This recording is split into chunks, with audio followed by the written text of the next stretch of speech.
ओम सर्वे भवन्तु सुखिना सर्वे सन्तु निरामया सर्वे भद्राणि पश्यन्तु मा कश्चित् दुःखभाग् भवेत्। आप रुड़की हब के सभी दर्शकों को जय श्री राम। सबका मंगल हो, सबका शुभ हो, सबके जीवन में परमपिता परमेश्वर की असीम कृपा हो। मैं हूँ आपके सामने आचार्य रमेश सेमाल।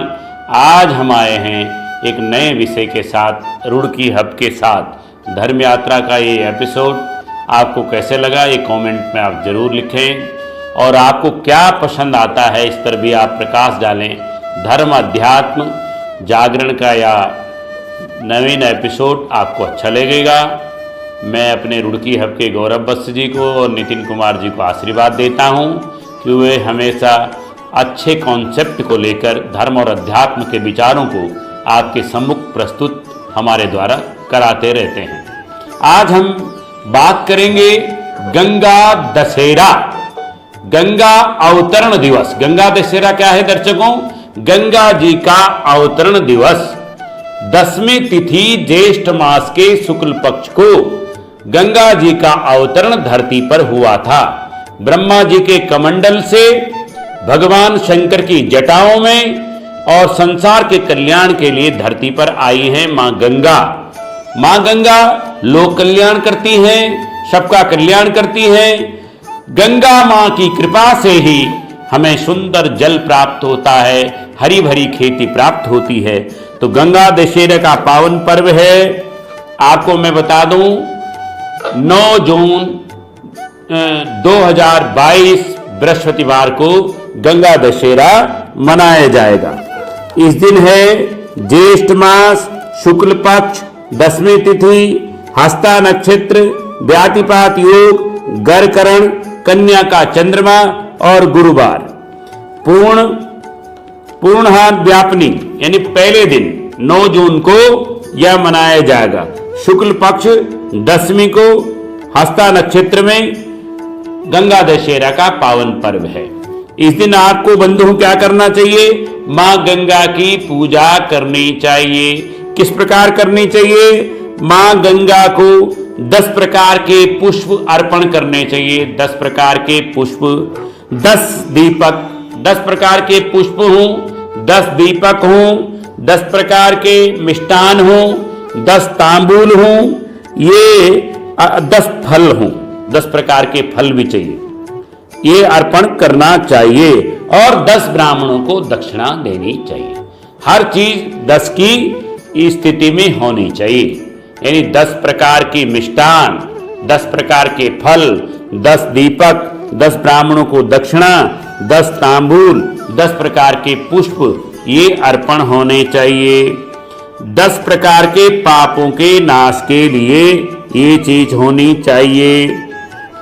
और जो हमारे कायिक, वाचिक, मानसिक पाप हैं वो नष्ट हो जाते हैं।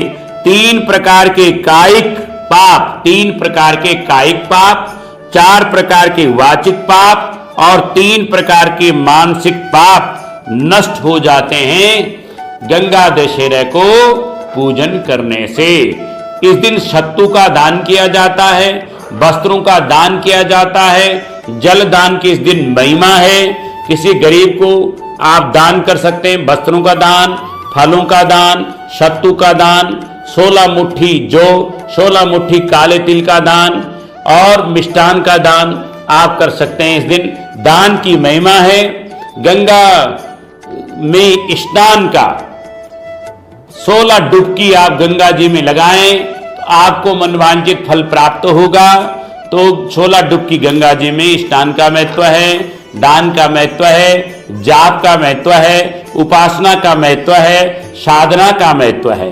अगर आप गंगा किनारे हैं और गंगा में स्नान करने के बाद आप गंगा किनारे बैठ जाइए और ओम नमः शिवाय इस मंत्र के 4 माला 5 माला आप जाप कर दीजिए, आपको करोड़ों गुना लाभ प्राप्त होगा।